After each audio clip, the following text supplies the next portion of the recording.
শিক্ষক সমাজ, আমরা তো অনেক নিরীহ মানুষ, আমাদের তো কোনো কিছু না, আমরা শুধু শিক্ষক বা শিক্ষার্থীদের শিক্ষাদান করতেই জানি এই পর্যন্তই। তারপরে ওনারই পক্ষ বা কতগুলো শিক্ষক যেমন সোহান, জুবায়ের, যে শাহজালাল, তারপরে আরিফা, মনিরা, ওনারা কী করছে আমাদের শিক্ষকদের ঢাকায় আজাদ নামে এক শিক্ষক আছেন, আপনারা ওনার সঙ্গে জিজ্ঞেস করে জানতে পারবেন।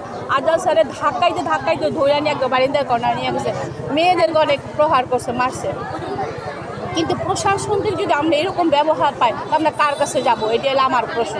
আর আমি চাই আমার যে 6 জন শিক্ষক আছেন তাদের উপর যে হয়রানিমূলক মামলা দেওয়া হয়েছে, মিথ্যা মামলা, এই মামলা প্রত্যাহার করা হোক এবং তাদেরকে অবিলম্বে শিক্ষা প্রতিষ্ঠানে ফিরে আনুক এবং আমাদের শিক্ষার পরিবেশ ফিরে আনুক। আমরা এটাই চাই, আমরা আর কিছু চাই না।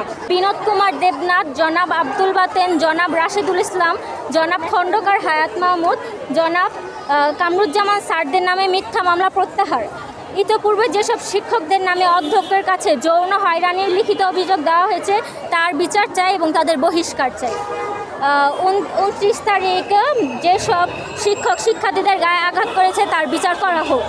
সর্বোপরি যার ইন্ধনে মর্গেন স্কুল শিক্ষার পরিবেশ নষ্ট হচ্ছে সেই পদত্যাগকারী সাবেক সহকারী প্রধান শিক্ষক জনাব লাইলা আক্তারের পুনর্বহালের অপচেষ্টা বন্ধ করতে হবে। আমাদের শিক্ষার্থীদের উপর আমাদের কিছু শিক্ষক ওদের গায়ে হাত তুলতে নেয়, তখন আমি আমার মেয়েদেরকে বাঁচানোর জন্য আমি সামনে এগিয়ে যাই এবং সেই সময় আমি যেহেতু আমার মেয়েদের গায়ে হাত তুলছে, আমি শিক্ষক হিসেবে তো আমি দূরে থাকতে পারি না, আমার মেয়েদের রক্ষার দায়িত্বটা আমার গার্জিয়ানরা কোন ভরসা আমাদের মেয়েদের দিয়ে যায়। তো মেয়েদের রক্ষা করতে যাওয়াতে আমার দিকে আমাকে মারার জন্য কলেজ শাখার একজন শিক্ষক জুবায়ের আহমেদ সে আসছিল আমাকে মারতে এবং অন্য আরেকজন শিক্ষক সেখানে তাকে আটকিয়েছিল এবং ওই সময় পুলিশরাও সামনে ছিল, তারাও দেখেছে যে আমাকে মারার জন্য তারা আসছে।